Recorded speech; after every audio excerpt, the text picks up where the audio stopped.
ఆయన ఒక్కడైనా auto driver, వేరే వాళ్ళు లేరు. ఈ స్కీమ్ స్టార్ట్ చేయటానికి పెట్టారా స్వామి, మీరు ఒక్కడ అర్థం చేసుకోండి. ఆటో సోదరులందరికీ చెబుతున్నాను నేను, దయచేసి ఇప్పుడు మా ఊరు రోడ్డు చూశారుగా మీరు, ఈ రోడ్లో ఈ ఆటో పనికిరాదండి. ఏదన్నా రైతు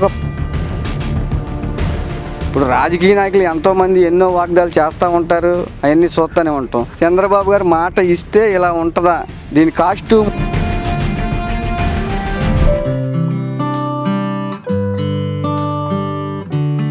నా పేరు రేమల్లి రజనీకాంత్. మాది ఒలివర్తిపాడు గ్రామం, గుడివాడ నుంచి 5 కిలోమీటర్లు ఉంటుందండి. మొన్న ఆగస్టు 15 రోజున నారా చంద్రబాబు నాయుడు గారు మా గుడివాడ అన్నా క్యాంటీన్ రీఓపెనింగ్కి రావటం జరిగిందండి. ఆ రోజు నన్ను స్టేజీ పైకి పిలవటం జరిగిందండి. మీరు ఏం చేస్తారు అంటే నేను ఆటో తోలుతానని చెప్పానండి.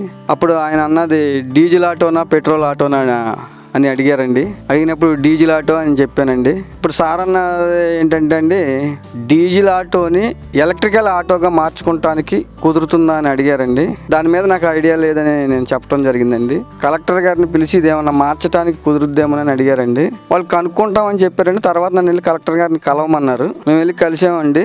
ఆ సీఎం గారు ప్రోగ్రాం అయిపోయినాక వెళ్ళిపోయినాక కలెక్టర్ గారు నన్ను మున్సిపల్ ఆఫీస్కి రమ్మన్నారండి. వెళ్ళాము. ఇంకా బ్రేక్ ఇన్స్పెక్టర్ వాళ్ళని కూడా పిలిచి ఇది కన్వర్ట్ చేయటానికి కుదురుద్దేమోనని చాలా చోట్లకి ఫోన్ చేసి కనుక్కున్నారండి. ఇంకా అది మన రాష్ట్రంలో అయితే ఇంకా రాలేదంటండి, డీజిల్ ఆటోని ఎలక్ట్రికల్ ఆటోగా కన్వర్ట్ చేయటం అన్నది. అందుమూలంగా ఏమన్నారంటే అండి కలెక్టర్ గారు, నీకు ఎలక్ట్రికల్ ఆటో ఇప్పిస్తాము, ఇబ్బంది ఏమైనా లేదు కదా అని అన్నారండి. నేను ఎమ్మటే నాకు పట్టలేనంత ఆనందం వేసిందండి. ఇప్పుడు ఏదన్నా ఇస్తాను అంటే వద్దని ఎవరు ఉండరండి. అలాంటిది డీజిల్ ఖర్చు లేకుండా, ఇంజిన్ ఆయిల్ ఖర్చు లేకోకుండా మరి ఎలక్ట్రికల్ వెహికల్ ఇస్తామంటే ఎగిరి గంతేసినంత పని అయిందండి.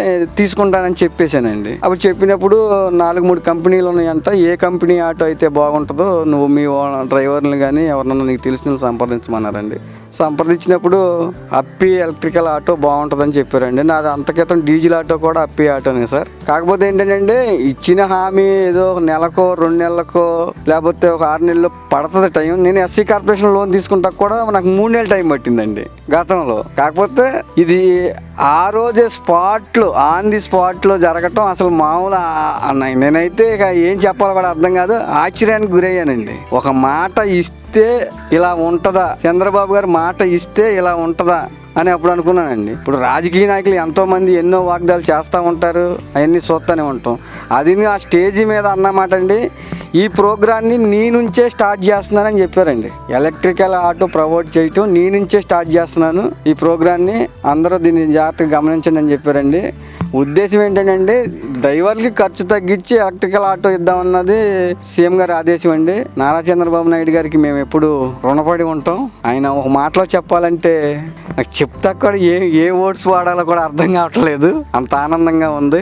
మా ఎమ్మెల్యే గారు రాము గారు కానీ రా వెంకటేశ్వరరావు గారి చేతుల మీదుగా నాకు ఈ ఆటోని ఇవ్వటం జరిగిందండి. దీని కాస్ట్ 3,90,000 అని చెప్పారండి కంపెనీ వాళ్ళు. నేను అది కూడా స్టేజీ మీద చెప్పానండి, ఆ కాస్ట్ 3 లక్షల పైనే ఉంటుందండి, ఇప్పుడు ఉన్న పరిస్థితులు నా వల్ల కాదని నేను స్టేజీ మీద చెప్పాను సార్. సీఎం సార్కే చెప్పాను. అది నువ్వు ఎందుకు దాని గురించి ఆలోచించలేదంటే అది కాస్ట్ ఎక్కువ అవుద్ది సార్, అది ఇప్పుడు పెట్టుకునే పరిస్థితుల్లో లేదు, నా పిల్లల చదువులకి ఇది సరిపోతుందని, దానికే సరిపోతుందని కూడా చెప్పాను సార్. చెప్పినప్పుడు ఆయన ఇప్పుడు ఈ ప్రోగ్రామ్ నీ నుంచి స్టార్ట్ చేస్తున్నాను అని మాట ఇచ్చారు. మాట ఇచ్చిన కొన్ని గంటల్లోనేనండి అసలు ఇది జరిగింది. 1 రోజు 2 రోజులు డిలే కూడా చేయలేదు. ఈ ఫీల్డ్లో నేను 20 సంవత్సరాలు మట్టి ఉన్నానండి. 2017లో ఎస్సీ కార్పొరేషన్ ద్వారా ఆ ఆటో తీసుకున్నాను, డీజిల్ ఆటో. అప్పుడు నేను ఓనర్ని అయ్యాను, డ్రైవర్ని. అప్పుడు ఎవరు పిలిస్తే వాళ్ళ ఆటోకి వెళ్ళేవాడిని. కానీ చంద్రబాబు గారి దేవాలి అప్పుడు ఓనర్ని అయ్యాను, మళ్ళీ ఇప్పుడు ఓనర్ని అయ్యానండి. సీఎం గారికి నేను ఇప్పుడు రుణపడి ఉంటాను సార్. చంద్రబాబు నాయుడు గారు పేదల పట్ల దేవుడు అని మాత్రం నేను చెప్పగలనండి. మా కుటుంబానికి అయితే నిజంగా దేవుడండి, అది నేను ఖచ్చితంగా చెప్పగలను. ఆయన ఒక్కడైనా ఆటో డ్రైవర్, వేరే వాళ్ళు లేరు. ఈ స్కీము స్టార్ట్ చేయటానికి నా పేరు అక్కడ ప్రస్తావించాల్సి వచ్చింది. గుడివాడ నుంచి మొదలైంది, అది తెలుసుకోండి. ఒకటి స్టార్ట్ చేశారంటే అది రాష్ట్రం అంతా అమలు చేయాలి కాబట్టి నీ నుంచే మొదలు పెడతానని చెప్పారు. నా ఒక్కడికే కాదు, ఆటో సోదరులందరికీ చెబుతున్నాను నేను, దయచేసి నేను ఒక్కడనే ఆటో డ్రైవర్ని కాదు, నాతో పాటు ఉన్న మీరు అందరూ కూడా అభివృద్ధి చెందాలి. ఇప్పుడు మా ఊరు రోడ్డు చూశారుగా మీరు, ఈ రోడ్డులో ఈ ఆటో పనికిరాదండి. కొంచెం లోడ్ లాగేటట్టు చేసుకుంటే మాకు ఉపయోగం. ఎందుకంటే మేము పల్లెటూరు వాళ్ళం కాబట్టి మాకు మందు కట్టలని, సిమెంట్ కట్టలని ఇలాంటివి ఉంటాయి సార్. ఇప్పుడు 2 కట్టలు వేసుకోవాలన్నా దీనిలో ఇబ్బంది.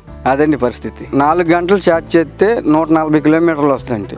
మ్యాక్సిమం మేము తిరిగితే ఆటో డ్రైవర్ ఏ డ్రైవర్ అయినా 60 కిలోమీటర్లు మించి తిరగలేడండి. నేను ఖచ్చితంగా చెప్పగలను. అది వేరే ఊరికి లాంగ్ ఊర్లు వెళ్ళినప్పుడు తప్పదు కానండి. ఇది అయితే లోకల్గా తిరగటానికి ఒక 40 కిలోమీటర్ల సరౌండింగ్లో ఎక్కడికైనా వెళ్ళేసి వచ్చేయచ్చండి. నిన్న మొన్న వెళ్ళాను. ఈ ఆటో డబ్బులు సంపాదన కూడా నేను రుచి చూశాను. చాలా ఆనందం వేసింది. చాలా బాగుందండి. మరీ ముఖ్యంగా రాష్ట్ర ముఖ్యమంత్రి వారికి నారా చంద్రబాబు నాయుడు గారికి నేను రుణపడి ఉంటానని మీ మీడియా ముఖ్యంగా చెప్పుకుంటున్నానండి.